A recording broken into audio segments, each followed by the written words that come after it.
Assalamualaikum warahmatullahi wabarakatuh. Selamat siang, salam sejahtera untuk kita semua.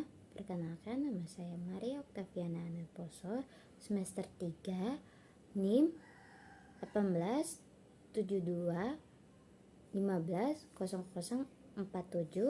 Prodi Pendidikan Ekonomi, Fakultas Ilmu Pendidikan di Universitas Pancasakti, Bekasi Kampus D. Mata kuliah di sini saya akan menjelaskan kurikulum dan buku teks. Dosen pengampu Bapak Muhammad Ali MPD. Di sini saya akan menjelaskan tugas ulangan akhir semester mengenai rekayasa kurikulum IPS SMP. Tujuan pembelajaran IPS kurikulum Merdeka adalah agar peserta didik memiliki kemampuan untuk memahami konsep-konsep yang berkaitan dengan kehidupan masyarakat serta memiliki keterampilan penting di tengah perkembangan dunia untuk bisa berkolaborasi menciptakan kondisi kehidupan yang lebih baik. Secara rinci, tujuan pembelajaran IPS adalah pertama, memahami dan menganalisis konsep-konsep yang berkaitan dengan pola dan bersabaran kekurangan interaksi sosial, pemenuhan kebutuhan dan kesejahteraan perkembangan kehidupan masyarakat. Kedua, memiliki keterampilan dalam berpikir kritis, berkomunikasi, berkreatif, dan berkolaborasi dalam kerangka perkembangan teknologi terkini. Ketiga, memiliki komitmen dan kesadaran terhadap nilai-nilai sosial, kemanusiaan, dan lingkungan untuk membutuhkan kecintaan terhadap bangsa dan negara sehingga mampu merefleksikan peran diri di tengah lingkungan sosialnya. Keempat, menunjukkan hasil pemahaman konsep pengetahuan dan pengasahan keterampilannya dengan membuat karya atau melakukan aksi sosial. Beberapa prinsip dalam pengembangan struktur kurikulum merdeka. Pertama, struktur minimum. Struktur kurikulum minimum ditetapkan, tetapi satuan pendidikan bisa mengembangkan program dan kegiatan penambahan sesuai visi misi dan juga sumber daya yang tersedia. Kedua, opini. Kurikulum memberikan kemerdekaan pada satuan pendidikan dan pendidik untuk merancang proses dan materi pembelajaran yang relevan dan kontekstual. C. Sederhana. Perubahan yang terjadi adalah seminimal mungkin dengan beberapa aspek yang berubah secara signifikan dari kurikulum sebelumnya, tapi tujuan, arah perubahan, dan rencananya jelas dan mudah dipahami sekolah dan pemangku kepentingan. Yang D. Gotong royong. Pengembangan kurikulum dan bahan ajar adalah hasil kolaborasi puluhan institusi, di antaranya Kementerian Agama, universitas, sekolah, dan lembaga pendidikan lainnya. Karakteristik tujuan pembelajaran IPS SMP kurikulum merdeka. Yang A. Jajaran sesuai dengan tingkat kemampuan. Pengajaran sesuai dengan tingkat kemampuan adalah pendekatan belajar yang berpusat pada peserta didik berdasarkan tingkat kemampuan mereka, bukan pada tingkat kelas.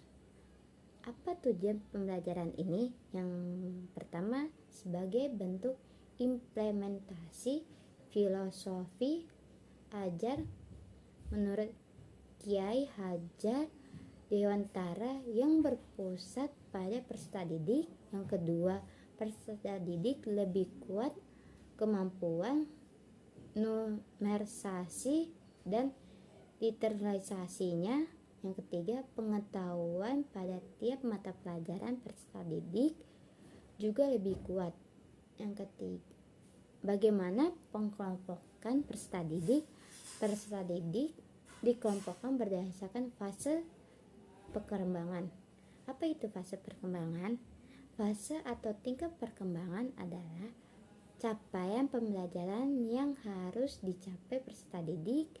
Setiap proses pembelajaran tersebut disesuaikan dengan karakteristik, kompetensi, serta kebutuhan peserta didiknya.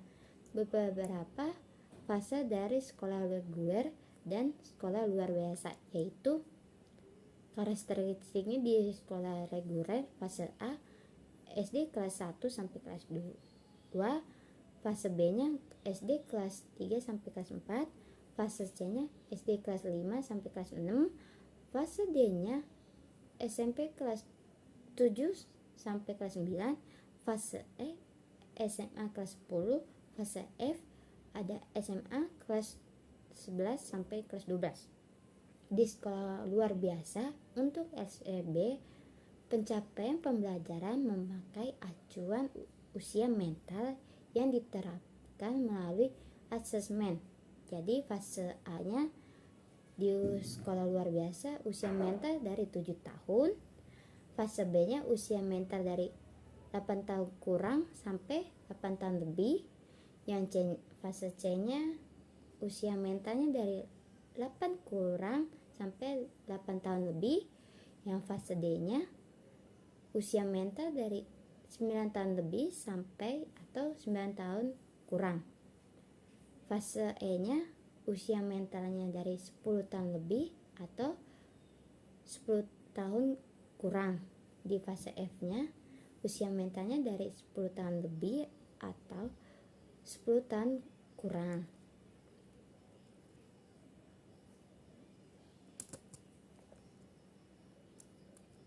Bagaimana menentukan kemampuan hasil belajar di metode ini?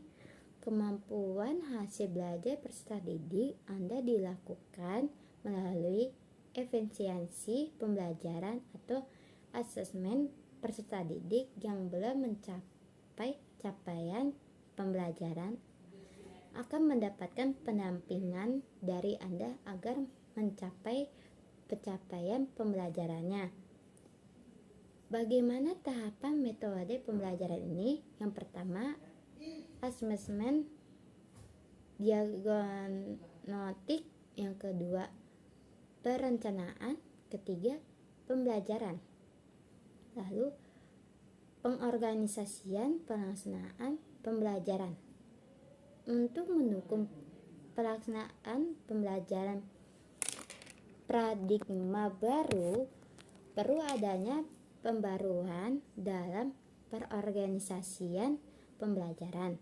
Salah satunya caranya adalah dengan mengatur pembagian kewenangan antara pemerintah pusat dan satuan pendidikan.